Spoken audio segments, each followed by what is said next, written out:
Hi, Linda. Hi, Rainey. Hi, Lisa. Welcome. Hi, Rainey, Linda. So, still on hi, the road to Randy. recovery? Hi, Brad. Hi, Well, Ian. Hmm. he's wandering around right now. Okay. All right. He's got time. Rainey, are you still on the road to recovery from COVID? Yes, I'm bouncing back very nicely. I haven't really had any symptoms for almost a week now. Excellent. Okay. We'll get started shortly. Robbie is en route. Hey, Ian, are you gonna sport your new hoodie for us?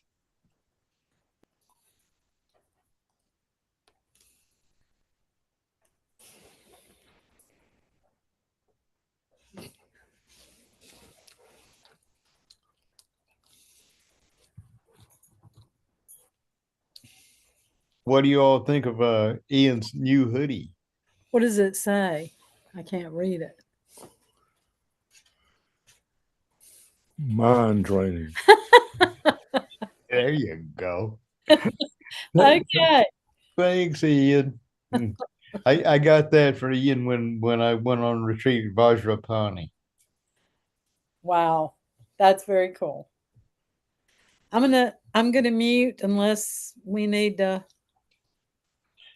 Brad, are you gonna be blurry? I guess Are you the background? I am blurry. Oh, okay. I guess the focus is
Hey, Cody. Uh, Welcome, Tara. Good to see you. Is it Tara or Tara? Thank you. It's Tara. Tara. Okay, good. Good. Just like the goddess. I like that. Just like welcome. Good to see you. Thank you. Robbie is, Same. we'll give him just a couple minutes and give folks a couple more minutes to come in. So stay tuned.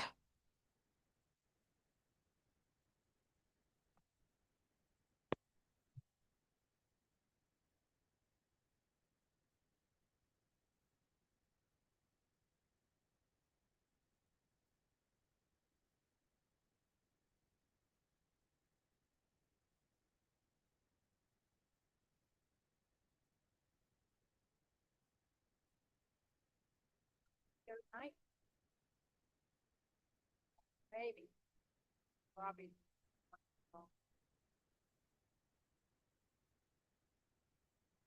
The prayers up and everything, but we'll see what we can do. Decided to start another class.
Testing, testing. Now I'm on. Okay. Okay. Thank you.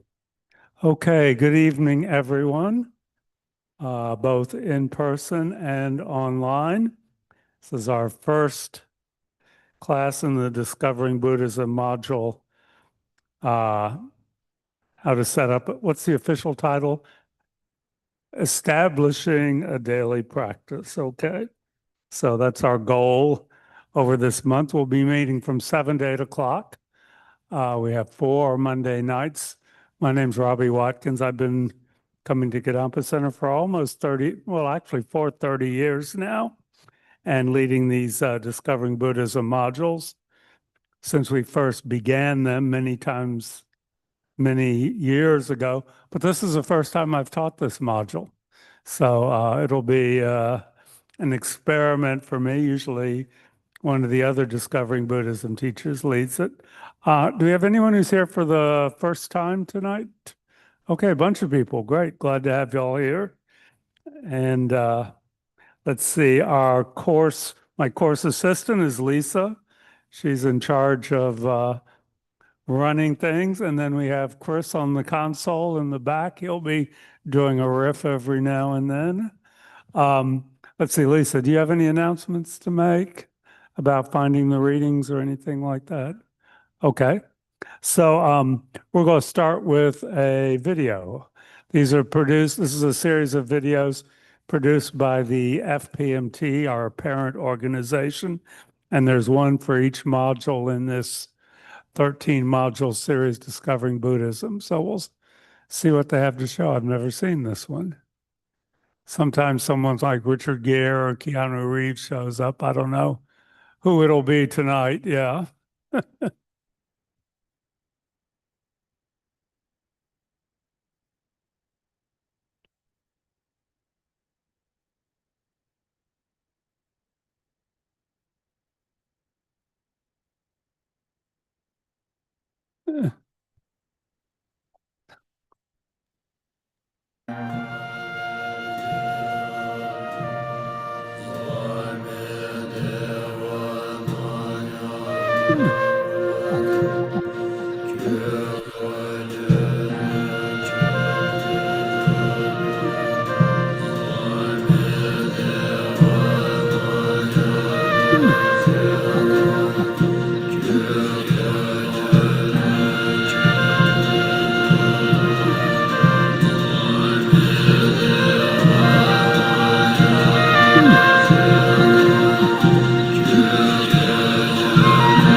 Lisa, the sound is very staticky on Zoom.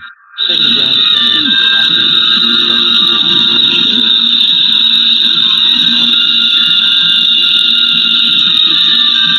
sound is very staticky on Zoom. If you want to develop patience, honesty, morality, wisdom,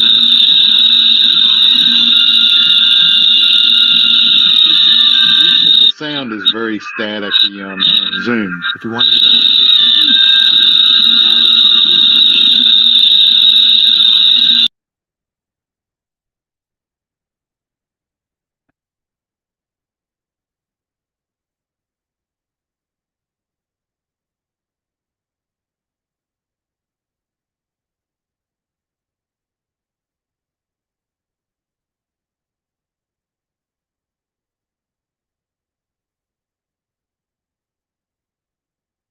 You got sounds off there.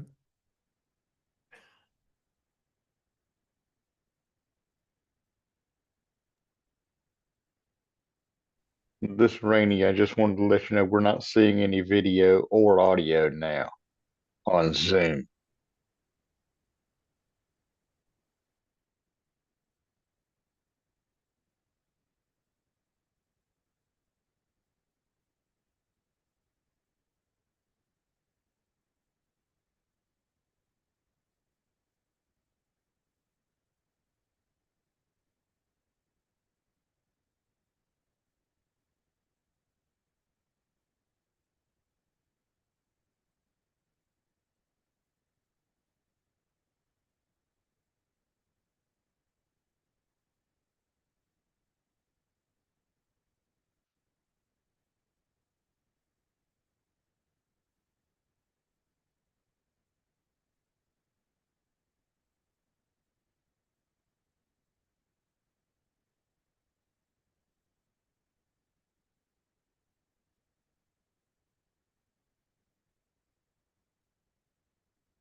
That's usually, say that we get the interference.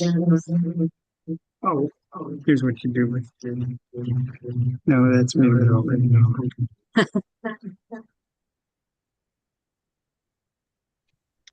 A little bit of audio now, and it's echoey, but still no video. It's probably my karma with the electronic stuff.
That's all.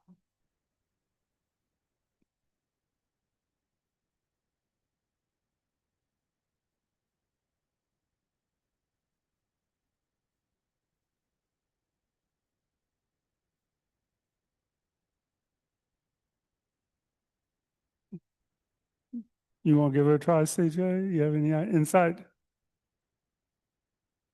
Uh,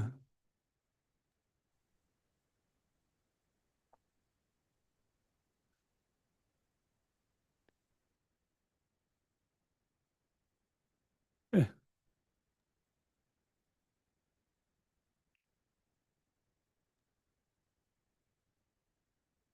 I think it's just my karma with this electronic stuff. Maybe I'll just log out. That will fix it all.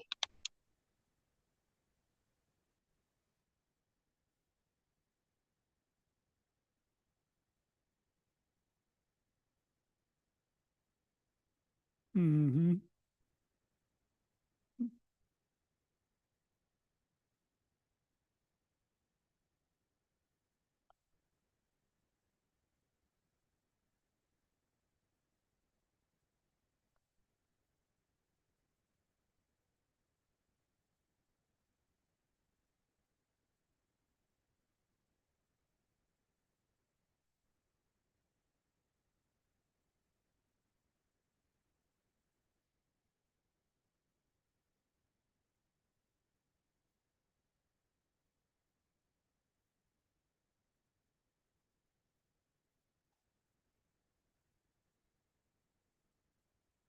Yeah, try.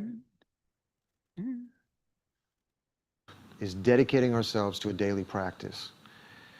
We take for granted that Olympic athletes and professional musicians train daily to achieve mastery of their sport or music. Why wouldn't the same discipline apply to cultivating the most important qualities of our mind? Oh, If we want to develop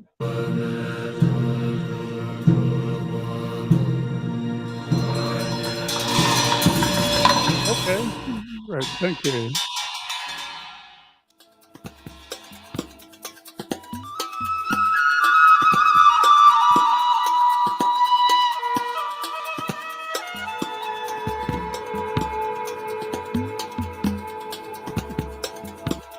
Thank you. Rome wasn't built in a day.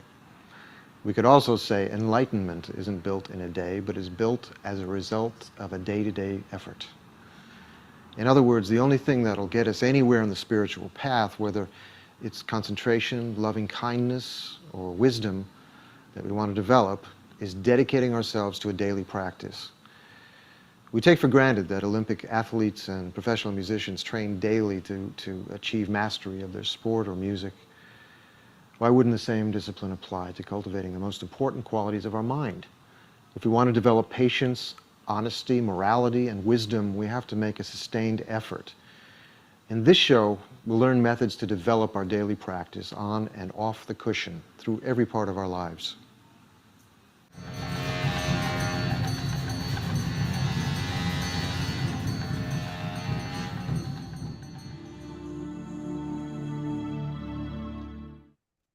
So what does a daily practice mean? What does it mean to practice? If, as the Buddha said, it's true that we have been cycling in samsara, cyclic existence, for infinite number of lifetimes, what we have been practicing, as evidenced by the fact that we are still here in samsara, has been non-virtue and self-cherishing. What we need to do to remedy this situation is to develop a new habit by practicing virtue and cherishing others. So before listening to these teachings, establish in your mind a very strong motivation to be able not only to understand what it means to have a daily practice, but to establish one in your life a workable daily practice as quickly as possible so that you may be able to benefit all living beings as quickly as possible.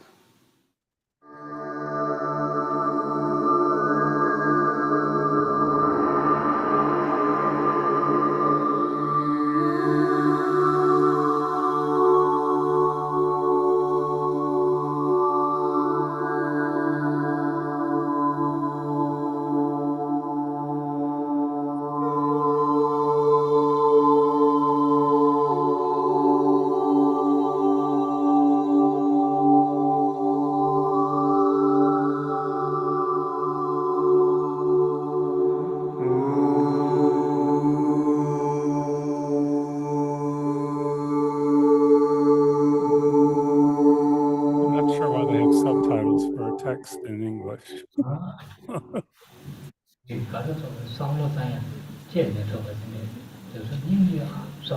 So how do I carry out my practice in this life? How do I summarize all the practices of the path to enlightenment in my life? So this is the first. You have 5 forces to apply. This is the first, the force of resolution. Set a strong intentions, a strong resolution in the morning.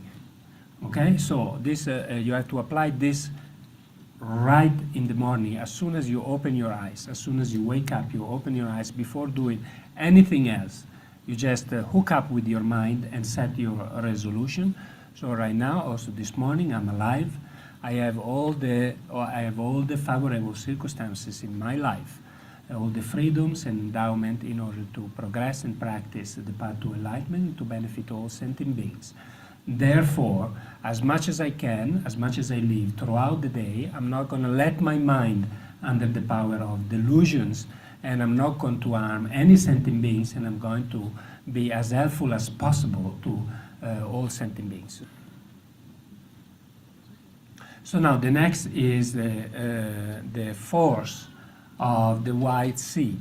The force of the white seed is the aim of achieving the supreme enlightenment in order to benefit all other sentient beings and oneself, for oneself and other purposes, engaging as much as possible throughout the day in practice to purify the previously accumulated negative potentials or karma, and accumulating virtuous actions or merits, what we call merits.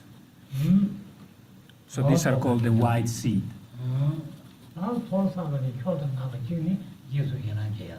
So what is the best way then to quickly accumulate merits without making so much effort? Rejoice. And rejoicing is an incredible beneficial practice. It allows you to accumulate such a huge mass of merits just with the force of your thought, without engaging in any physical or strenuous difficult practices or activities, just rejoicing of the virtues accumulated by others, by oneself and others. It becomes extremely powerful to swiftly complete the accumulation of merits without so much struggle. You rejoice of your virtues, you rejoice of other people's virtues, you rejoice of the virtues of the bodhisattvas, of the Buddhas, of the gurus. The more you think in detail and vast you are, the vaster and bigger is by way of rejoicing the merits keep accumulating and accumulating. This is a very good practice. If you undertake whatever, even the smallest positive action you do, it acts as purifier for those previously accumulated negative karma. More specific, there are lots of very powerful practices and techniques, such as doing prostrations, taking refuge, reciting what is called the Tunsha, the general confession practice, the practice related to the 35 Buddhas, Vajrasattva meditation and recitation, even just the mantra, and so on and so forth. And the third is the force of familiarity. It means that you constantly have to take to your mind the practices of the path to enlightenment, especially the steps to generate bodhicitta, and as well as purifying, accumulating merits, until it becomes spontaneous for you. You don't need any, it's not a contrived a contrived thought. You have to bring it to your mind constantly, so you become so familiar with that particular kind of attitude and behavior that you constantly are reminded of the path to enlightenment. So this is the power, the force of familiarity. So the fourth is the force or the power of rejection. And this in general, it refers to all types of delusions. So always keep a constant awareness of delusions and their disadvantages for you in order to eliminate it. But particularly be mindful of self-cherishing thought, of egoism, and do not let the power of rejection is do not let yourself being taken under the power of self-cherishing thought from now on as much as you can. So this is the power of rejection. So now the force of prayer or dedication. So at the time just before going to sleep, then you apply the last force. All right, you review your day on the basis of your first determination in the morning. So what happened today? How did I accumulate any virtuous action? Was I been taken under the power of delusions? Did I accumulate virtuous actions? Was I able to apply the antidotes and to overcome self-cherishing thought and so on and so forth? So you have to analyze very sincerely, focus on whatever negativities I have accumulated today. I've done it for this and this and this. So therefore, I'm going to purify it right now, and tomorrow I will be more mindful. You make a strong determination again tomorrow. I'm not going to repeat the same mistake. And whatever virtues you have accumulated, you review it and you rejoice. So that was very good. I've done it very nicely. I was able to face my mind. I was able to decrease delusions. I was able to do this and this and virtuous action. This is fantastic. Tomorrow I'll do even better. So before going to bed, you do this review. This was a very short explanation on how to carry out the practices, how to summarize the practice in one's life on the basis of a daily practice from morning up to night. So this is for what we call daily practices.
One other thing that's very important in daily practice is purification.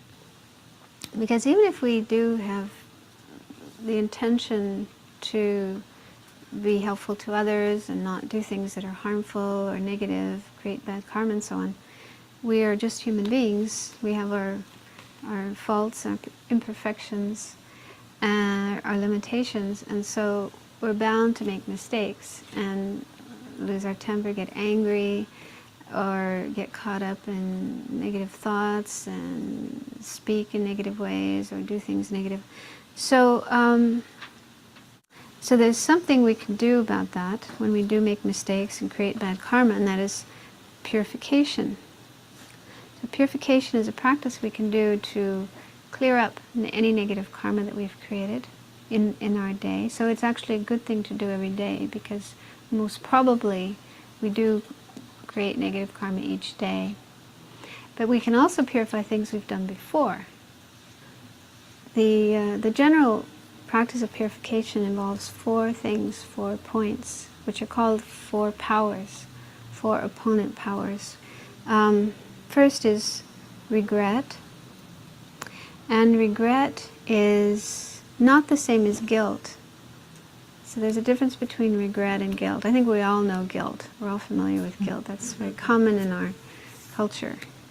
And I think of guilt as being more emotional, like we feel really awful about something that we've done, and maybe we get into beating ourselves up and thinking, I'm a horrible person. Now, regret, on the other hand, is not so emotional. It's more rational, more reasonable. Regret comes from understanding karma, understanding and believing in karma, accepting karma. So you understand that karma works. We do actions, and those actions leave imprints on our mind, which stay in the mind until some point in the future when the causes and conditions come together, the imprints ripen, and we have some kind of experience as a result of that. So they say regret is similar to the way we would feel if we unknowingly swallowed something that was poisonous. So that's the feeling of regret.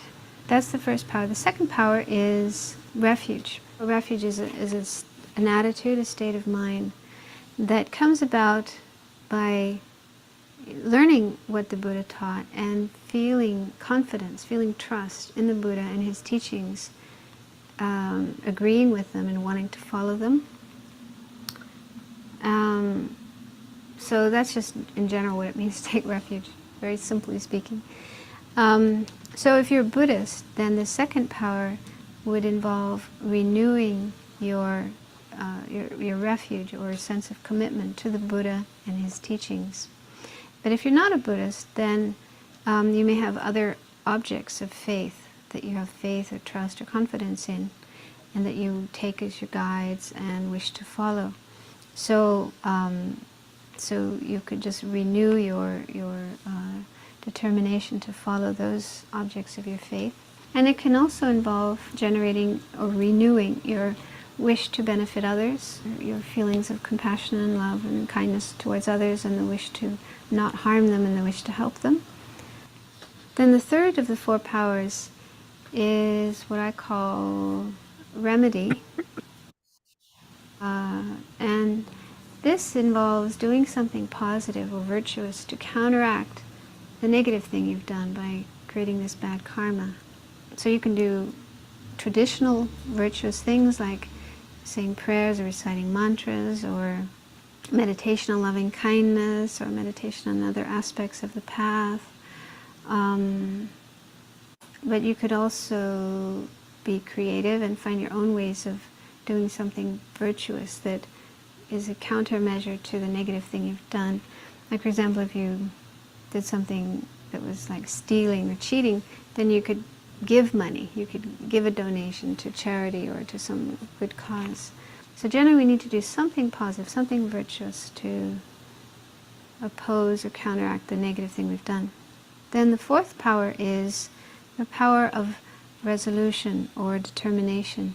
And that involves generating in your mind some kind of determination about refraining from doing the same thing again in the future. So this is really, really important, because if we do something negative and then we say, oh, I'm sorry, and we do some purification, but then we go back and do it again and again and again, then it's not so wise or helpful. So there needs to be at least the wish to, even if we can't get to the point where we'll never do it again, but at least to lessen the amount of time we do it, to decrease the incidence of doing that same action again. So they say you can, if it is something that you feel, I will never do it again, and you can make that kind of promise and keep it, then okay. But if it's something that you have been doing habitually and you wouldn't be able to just stop it altogether, then you could make a promise to not do it for a limited period of time, like the next 5 minutes, or the next hour, or the, half a day. So find something that's reasonable, that's within your abilities, and try to just be aware and mindful for that period of time and try to refrain from doing that action again. So there are particular practices in the Tibetan tradition for purification that are all sort of written up and set up that include these 4 powers. One of the more famous, popular ones is the practice of Vajrasattva. It's a particular Buddha figure that we visualize, and then we generate these powers: regret, thinking about the things we've done, we feel regret for, generating refuge and the wish to benefit other beings. Then for the power of the remedy, we recite a mantra. There's a mantra associated with Vajrasattva. There's a long one that's got 100 syllables. And there's also a short one that is very simple, Om Vajrasattva Hum. And so you recite that mantra, and that's particularly good to purify, to clear out negative karma that's been created. Then at the end of the practice, you generate a resolution to refrain from doing the action again. Another one is the 35 Buddhas, which there's a tanka here showing the 35 Buddhas. So that practice involves, again, first thinking about the things you want to purify, generating regret for them, and then taking refuge in the 35 Buddhas, and then reciting their names.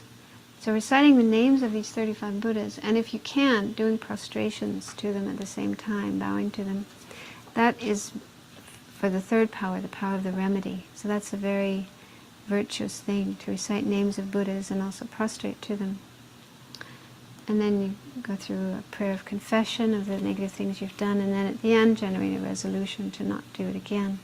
And like I say, it's good if we can do a purification practice every night, because probably during the day we have done things that were negative, and if we don't purify, then another thing that happens with karma is that it multiplies. So if you do something negative one day and then you don't do anything to purify it, by the 2nd day it's multiplied, it's become worse, heavier.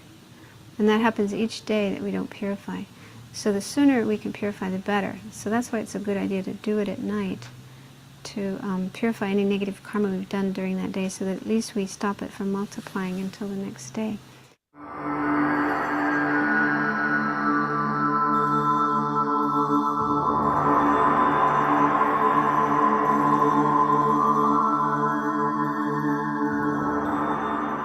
I think the first thing that I started to do in terms of a daily practice was actually I used to do some meditation before I was a Buddhist, but it was more like set my motivation as taking refuge in the Buddha, the Dharma and the Sangha for the sake of all sentient beings. So then that would be the main thing. I think that was for a good few months. Then I was interested in prostrations. I got very drawn to doing that. And then the whole thing with purification, which I didn't really know about, but as I did prostrations I learned more. So I did the 35 Buddha practice. Every day I would do at least 35. I used to do like 100 every day. Sometimes it would, because of when I started to work full-time, night duty and things like that, it would be difficult. So I'd just do the basic commitment. But then obviously when I was in retreat, I don't know how, but I managed to do like maybe 1,000 or so a day. Or I think maybe at one point I got up to 2,000. But I don't know what the quality was. But it was really different. When I did intensive, you could see the lam rim, impermanence, precious human rebirth, and in renunciation. You could feel that these are things I really need to realize. I mean, I got to feel a little bit of the quality of the lam rim. I went back to England and I trained as a nurse. I realized that my practice was out there with people, caring for them. They're the priority. If I have spent time doing my practice in the morning, then I go to work, my heart is really so much more open. And I'm focused on them. Otherwise, I can be a little bit more interested in me. I must go and get my breakfast or whatever. But I also think that the work helps to open my heart as well. Actually, it works both ways. So my practice helps my work, but my work helps my practice. I see so much suffering in that job. It's hard work, but yet because I have the Dharma, there's a bigger perspective, and I can do prayers for people. So when I come home, which is really important, I feel like it's my duty, you know, as a Buddhist, you know, for me as trying to develop bodhicitta. So I pray for all my patients that they will become enlightened soon. So at the end of the day, I do Vajrasattva to purify everything. So I try to think about everything I've done in the day that's negative karma, but also try to expand that's not just today, that's many times this life, many times in many lives. So I try to really expand that, and then do the Vajrasattva meditation, recitation, and try to make a promise to not do those things for as much time as I feel I can. And then I dedicate. And I try to do a dedication that it includes all the people that I care for in the hospital, family, friends, and I try also to expand it to as many people I can think of, because I think it's something very important about focusing on individuals in the dedication.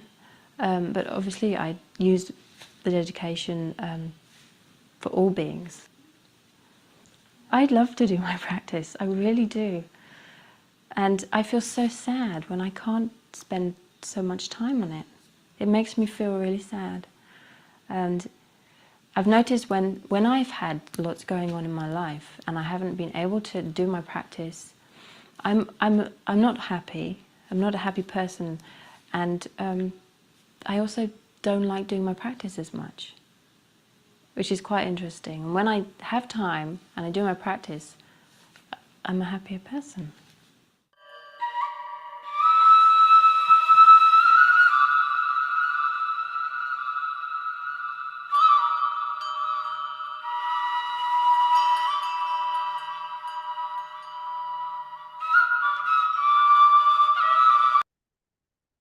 Okay, thank you.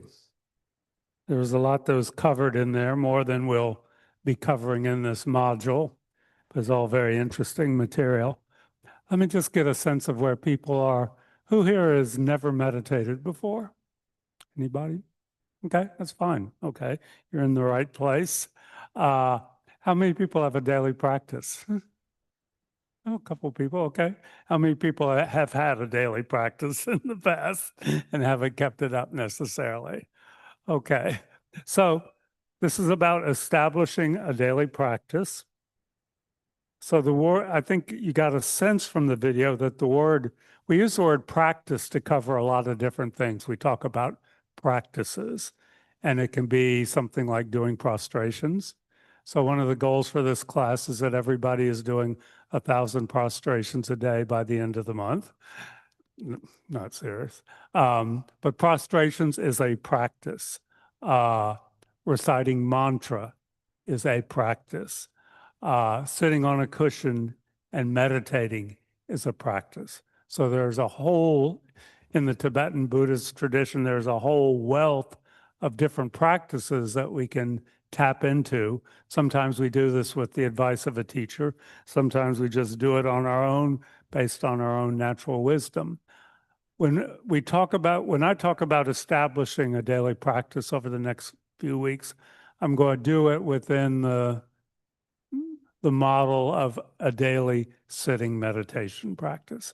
And that's what we'll be talking about. But understand that any of these other practices that were touched on here or that you may hear about can fit into that model. So when we talk about any of these practices, what we're talking about is working with our mind. There may be a physical aspect. It may be doing prostrations or reciting a mantra or something, but everything we do is working with our mind. and developing what we refer to as our positive qualities, such as kindness, generosity, compassion, patience, qualities that create happiness. Okay, because let's see, some people have taken the module on the mind, some people haven't, so I'll just touch on that briefly. The Buddhist concept of the mind or the consciousness is the non-physical aspect of our being. Okay, it's connected to the physical aspect, but it's the completely non-physical aspect of our being. And it is, again, I don't want to get into too much detail here, but it is completely flexible. It is without any fixed qualities or characteristics. Okay, the mind is basically the content of its thoughts. If we think kind, generous, loving thoughts, our mind is kind, loving, generous. It can't be any different from the thought. Most of us have developed to some degree the quality of thinking anger, irritation, selfishness, dislike. And when we're thinking those thoughts, the mind is, those are the qualities of the mind. But none of that is fixed. The Buddha said that everything, all the negative thoughts can be diminished and ultimately completely eliminated from our mind stream and be replaced by nothing but positive thoughts, thoughts that create happiness for ourselves and others. But it's not something that just happens spontaneously or while we're asleep. It's something that we have to work on. We have to develop our qualities. We have to train our mind in the same way that we train our body when we go to the gym. So all these practices are about developing the positive qualities of mind.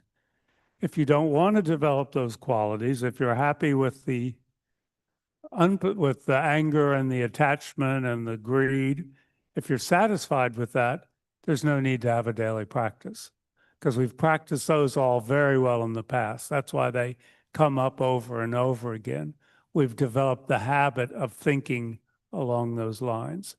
But if we have some awareness that those thoughts don't really work, if we want to change our mind, that's where daily practice comes in.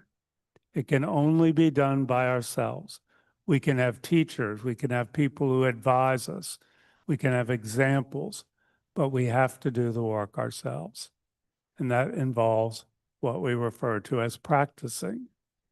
And the Buddha who lived, the historical Buddha who lived 2,500 years ago, gave us some general guidelines on how to practice. None of it is required to be a Buddhist. You don't have to have a daily practice to say you're a Buddhist, but it's a very helpful habit to develop. So, anybody know the Tibetan word for meditation? Gom, G-O-M. Tibetan words are always very short and harsh sounding. Gom is meditation, and we refer to this room as a gompa, which means a room for meditation. So what's the definition of meditation or gom in the Buddhist point of view? Yeah, to become familiar with. That's all it is. It's nothing more mystical or elaborate than that. It is becoming mentally familiar with something. So if I assume if you really wanted to, you could meditate on killing, rape, stealing, all those things if you wanted to develop those mental qualities in your mind stream. But typically we think of becoming familiar with virtuous mind states. Okay? By becoming familiar with them in our meditation, by thinking about them, analyzing them, testing them against our experience. That's what we mean by becoming familiar with. Those thoughts become mental habits. We're developing new mental habits. We're starting to think that way. If we think about patience, what it is, why it helps people, why it makes us feel good, what are the benefits of being patient, we're becoming familiar with that mental quality, and it becomes gradually a part of our mind stream. It becomes part of our continuity of thoughts. So, you can, if you hang out in Buddhist circles, you'll hear all these mantras, and you'll see these elaborate images, and you'll smell incense sometimes. You'll see people doing prostrations. And one response is to say, that's really weird, which is perfectly okay. But another response is to think, all of this is working with my mind. All of this is to help me develop positive mental qualities. If you don't understand it, it's fine to set aside. But if you approach everything in Buddhism with the idea that this is about developing my mind, I think you'll find that very helpful. So when we talk about establishing a daily meditation practice, okay, daily, we know what that means. Meditation, we know what that means now. Becoming familiar with virtuous qualities of mind. Practice means there are all sorts of ways of doing it. But we'll be talking primarily about sitting on the cushion and just working with your mind. That's all we're doing when we're Buddhists, sitting and meditating. We're not doing anything mystical, anything out of the unusual, or anything that requires special powers. We're just looking at our consciousness and working with it and developing those qualities that we want to develop. So there are a million ways to do it, set up a daily meditation practice, but the Buddha gave us certain guidelines, none of which are required, but this is kind of the classical meditation practice, and we're going to become familiar with that tonight and next week, and it's set up along very specific guidelines. The first thing we do is we set up an altar. Again, this is not required, but this is part of the traditional meditation practice. And we have one here. And the main things that we put on the altar are various images that that create a positive feeling in our mind stream.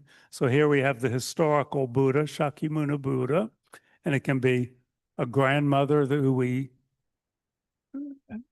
loved and who was a great example for us, or any other teacher, Buddhist or not, that we've encountered in our lifetime. And we'll go into this more specifically next week to set up. And then classically, we have some bowls that may be 7 in which we offer water. Just to make a generous, we're offering water because we can offer it without attachment, but just to practice generosity. So the first thing we'll do is set up an altar, okay? Then we'll probably do a couple prostrations with a mantra, and we'll go into this next week, how to do prostrations and the prostration mantra. It's very simple. And then we will sit on our cushion or sit in a chair, whatever is most comfortable for us. And we'll do some prayers. And we'll go over at least a couple of the prayers next week. We won't have time to go into all of them. And, one of the questions that always comes up with in Buddhism is a non-theistic religion. There is no God, no all-powerful being. So who are we praying to? Well, we're doing the prayers to set our motivation. And Geshe Gelukol always refers to them rather than prayers as aspirations, things we aspire to. Again, we're planting those seeds in our mind stream. So we use the prayers to set our motivation. And we always set our motivation before, or in a classically structured meditation or practice, we set our motivation. What's our reason for doing it? And there are lots of different motivations, but the one, particularly in this tradition that we try to cultivate, is referred to as the bodhisattva motivation, the bodhicitta motivation, the wish to become enlightened, to develop our mind in its complete qualities of compassion and wisdom for the benefit of all sentient beings, for ourselves, our family, our friends, for everyone. Nobody's excluded, okay? That's referred to as the bodhicitta motivation. We'll talk about that more. So we set our motivation, then we do the formal meditation session, and typically we start with a little bit of what we refer to as concentration or stabilizing meditation, which can take the form of watching the breath or looking at an image, where we just get our mind focused, concentrated, kind of set aside everything else that's going on in our lives, just to get our mind in that very focused, powerful state. So we'll do some concentration meditation, and then we'll do the actual practice, which in the meditations we do in this class will be various analytic meditations, which is really just thinking, but in a very concentrated and focused way. Thinking, visualizing sometimes. Sometimes there can be mantra. Sometimes this session will be doing prostrations with a visualization. You saw them doing the 35 Buddhas right here, which is a prostration. Sometimes it's reciting mantra. Sometimes it's doing purification. Sometimes it's a tantric meditation, which involves mantra and visualizations. You get all the bells and whistles going at the same time. But typically you'll go into your meditation session having decided what that analytic or actual meditation session will be. You just don't go in loosey-goosey and let's just see what comes up today. Okay, classically, you will have decided in advance what the subject is going to be, or the object of the meditation. And you'll do that for however, and then you'll finish with what we call a dedication, which means we acknowledge the power of what we've done. We've acknowledged that in a very small but subtle way, we've made an imprint on our mind stream, and may that not be dissipated, but may it ripen in the future in a way that benefits all sentient beings.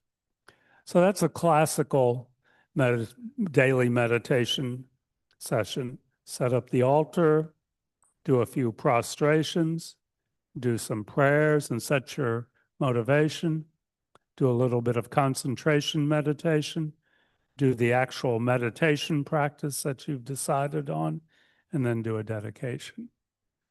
Okay, so it can be quite lengthy, but it can be quite short. So for this class, I'd like people to actually set up a daily practice. So the first thing to do is to find a place in your house that you can do it. It needs to be someplace a little bit free of distractions. Some people actually sit in their closet because that's the only quiet place they have in their house. But wherever you have it, you can just sit quietly. It doesn't have to have space to set up an altar unless you plan on doing that. So pick a place, then pick a time. Okay, it has to be something you kind of do deliberately. Don't just say, oh, I'll do it when I get around to it, because you'll never get around to it. It's like going to the gym. You have to make a commitment to it.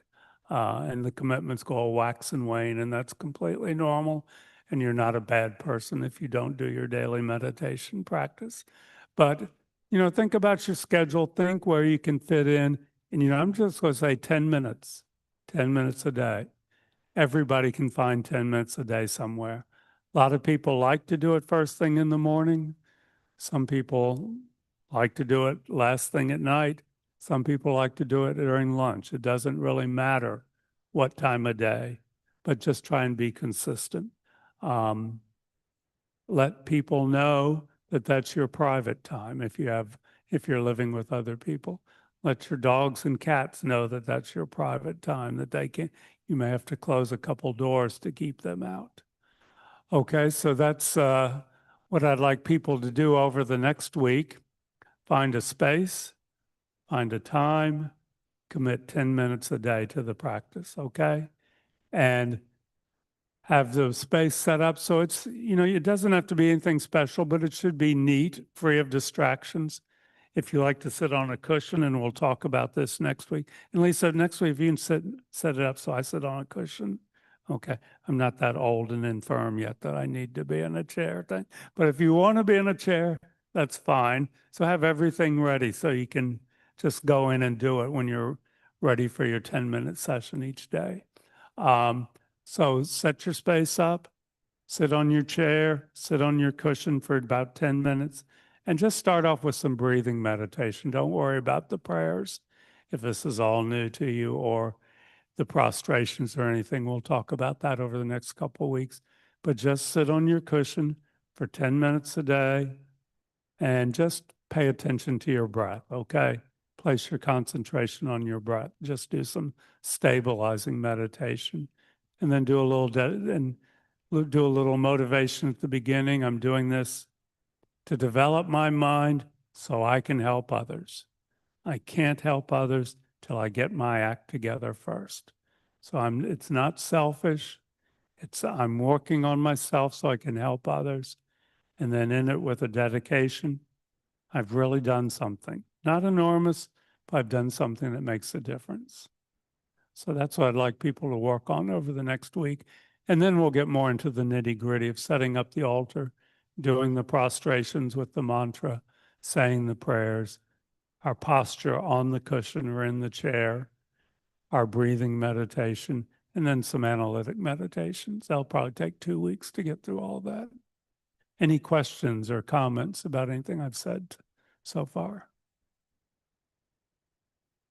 Anyone online have any questions? Just feel free to unmute. Who's got a meditation space set up in their house? Anybody? Okay, yeah. Anybody want to describe it? You don't have to, but if you'd like to share with us a little bit. Mine is just a rug. Uh-huh. And I have a cushion. Yeah. And, just a couple of things in front of me, actually on the windowsill, because I don't have, Yeah. I'm looking Right. for something like an altar. Uh-huh. Yes. Yeah. It's just on the windowsill. Okay. Thank you. Anyone else want to describe? Some people have quite elaborate meditation spaces in their home. Yeah. Yeah. So the two of us have a spare bedroom that we converted into a Mm, Kadampa. yeah. We have something similar to a little slice of what's up here, Mhm. like some water bowls, a few statues, pictures of our teachers, which include Lama Yeshe Lamso Rinpoche, His Holiness the Dalai Lama, and also some others like Venerable Rabina Korten. And So some of them, like Lama Yeshe, who you never met, but you regard him as a teacher, right? yes, Yeah, and some like Rabina Korten that you've been in very close contact with. Yeah, yeah. You can have teachers that you've never met physically. Yeah. we have a couple of cushions about like this, like together. So Yeah. we practice this together if we'd like, and we often get on the Zoom calls when we zoom in to do Kadampa Center events. We like to sit up there, and so we have a little laptop in front of us too. Yeah. Yeah. Great. Forget anything? Okay. So yeah, great. Thank you. Okay, so let's just sit quietly for a couple minutes. We'll just do a little bit of breathing. So for people who are not familiar with it, everybody's familiar with breathing, but not the concentration. So I'll just sit quietly. And Don Hendrick talked a little bit about this Sunday. We just use the breath because for most of it's a fairly neutral object and is something just to concentrate on. The movement of air in and out through our nostrils. Just that physical, tactile sensation, the air moving in and out, and we just place our concentration on that.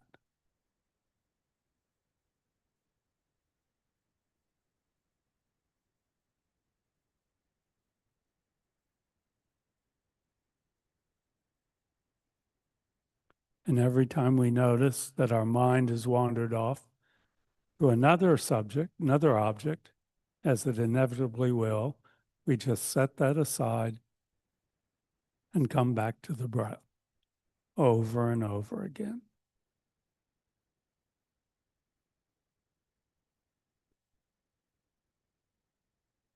So the mind is becoming familiar with its ability to concentrate and the difficulty of concentrating. And the experience when we do concentrate of what it's like. Something that's possible for all of us, but it may be a skill we've not really developed.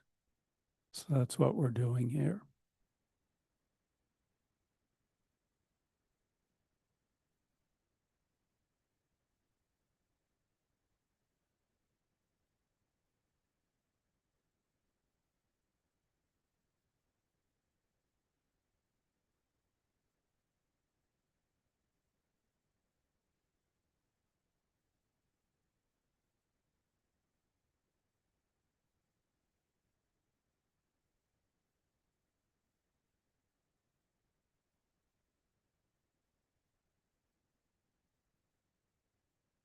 And you can relax your concentration.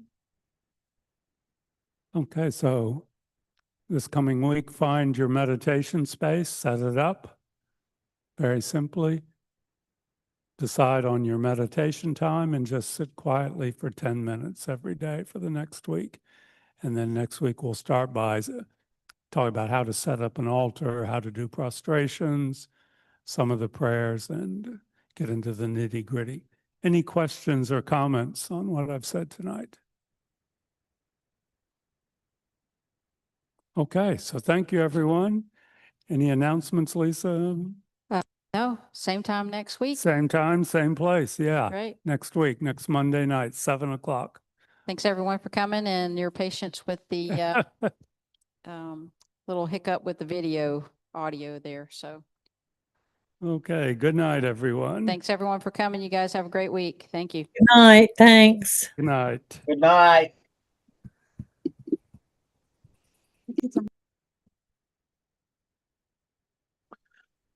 Good night, and thank you, Robbie.